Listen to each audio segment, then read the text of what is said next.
उत्तर प्रदेश में विधानसभा चुनाव की तारीखों का ऐलान हो चुका है। इसी बीच अब हरियाणा से भी नेताओं ने बीजेपी के खिलाफ चुनाव प्रचार करने के लिए उत्तर प्रदेश का सफर तय करने का फैसला किया है।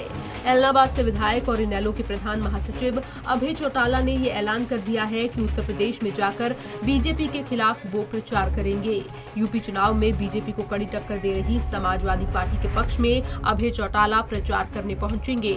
ऐलान करते हुए अभय चौटाला ने कहा कि किसानों पर हुए जुल्मों का हिसाब चुनाव के माध्यम से लिया जाएगा। मैं बिल्कुल जाऊंगा उत्तर प्रदेश में समाजवादी पार्टी के चुनाव प्रचार के लिए। हमारा और समाजवादी पार्टी का पुराना रिश्ता रहा है और आज जरूरत है। उत्तर प्रदेश के अंदर बड़ी संख्या में किसान है।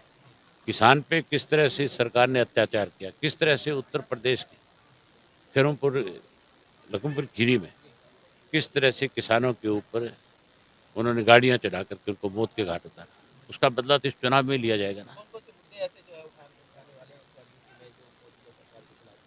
सबसे बड़ा मुद्दा किसान का है। सबसे ज़्यादा तकलीफ इस एक साल में किसी को हुई तो किसान को ही, अन्नदाता को ही। अनेक मुद्दे हैं वहाँ पे। किस तरह से उन्होंने तानाशाह तरीके से उत्तर प्रदेश के लोगों के साथ ज्यादतियाँ करी, कैसे किसी के घरों पे बुलडोजर फेंक दिए, किसी को उठा करके बिना किसी कसूर के जेल में बंद कर दिया। अनेक ऐसे मुद्दे हैं जो दरअसल अभय चौटाला रविवार को शहीद राजा नाहर सिंह के बलिदान दिवस कार्यक्रम में बल्लभगढ़ पहुंचे थे। बल्लभगढ़ के राजा नाहर सिंह को आज के दिन 9 जनवरी 1857 को अंग्रेजों ने संधि के बहाने दिल्ली के चांदनी चौक पर बुलाकर फांसी दे दी थी, जिसको लेकर हर साल 9 जनवरी को राजा नाहर सिंह का बलिदान दिवस मनाया जाता है। इसी के तहत अभय चौटाला भी उन्हें श्रद्धा सुमन अर्पित करने के लिए पहुँचे थे। राजा नाहर सिंह जी ने अपनी छोटी उम्र में एक इतना बड़ा महान काम किया कि इस देश के अंदर अंग्रेज जब आया तो कोई हिम्मत नहीं कर पा रहा था कि उस अंग्रेज से इस देश को कैसे आज़ाद कराया जाए। 1857 की जो क्रांति शुरू हुई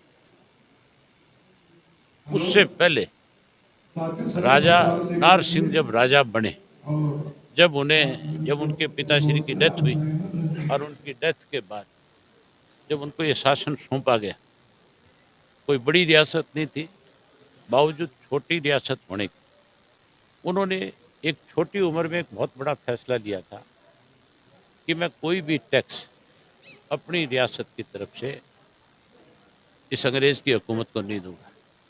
सबसे पहली बगावत अगर इस देश में किसी राजा ने अगर अंग्रेज़ के खिलाफ शुरू करी तो उस शख्स का नाम राजा नाहर सिंह था।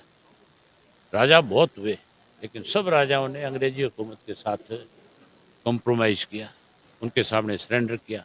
केवल अपना राज उनका कैसे रहे उसके लिए उन्होंने लोगों की परवाह नहीं करी, लेकिन इन्होंने लोगों की परवाह करी और उन्होंने एक नई दिशा इस देश को दी। उसी का प्रतीक हुआ कि और दूसरे राजा इस तरह का फैसला ना ले, इसलिए अंग्रेज उनको दबाना चाहते और 1857 की जो क्रांति आई वो उसका नतीजा था। देश में 5 राज्यों में होने वाले विधानसभा चुनाव के लिए शंखनाद शनिवार को ही हो चुका है। अब चुनाव प्रचार के लिए सीमित समय ही शेष रह गया है। ऐसे में अब तमाम राजनीतिक पार्टियों ने जोर शोर से प्रचार तेज कर दिया है। हालांकि 15 जनवरी तक इलेक्शन कमीशन की ओर से रैलियों पर रोक लगाई गई है। पंजाब केसरी टीवी के लिए फरीदाबाद से सुधीर शर्मा की रिपोर्ट।